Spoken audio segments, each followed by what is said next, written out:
பறவைகளுடன் சேர்ந்து தேவனை துதியுங்கள். சிறு பிள்ளைகள் இயற்கையிடம் அதிகமாக நெருங்கணும். உலகத்தின் பாணிய பின்பற்றி கட்டுப்படாம சுதந்திரமாக ஆட்டுக்குட்டிகளை போல சூரிய வெளிச்சத்துல விளையாடட்டும். உயரமான மரங்களையும் புல்லையும் செடிகளையும் அடிக்கடி பார்க்கட்டும். ஒவ்வொன்றின் அழகான வடிவத்தை அறிந்து கொள்ளட்டும். தேவனது சிருஷ்டிப்புல அவரது அன்பையும் ஞானத்தையும் காண கற்றுக் கொடுங்க. அவர்களது இருதயம் நன்றியினாலும் சந்தோஷத்தினாலும் களி கூறும். பறவைகளோட பிள்ளைகளும் சேர்ந்து தேவனை துதிக்கட்டும். அந்த உன்னத ஓவியரின் செய்கைகளை இயற்கையில கவனிக்க பிள்ளைகளுக்கு சொல்லிக் கொடுங்க.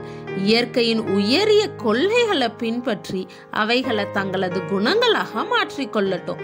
தேவனுடைய அன்பு அவர்களது இருதயத்தை ஆட்கொள்ளும் போது பரிசுத்தத்தின் அழக வாழ்க்கையில வெளிப்படுத்துவாங்க. மற்றவர்களுக்கு ஆசீர்வாதமாக அமைந்து தேவனுக்கும் தனி மதிப்பை கொடுப்பாங்க.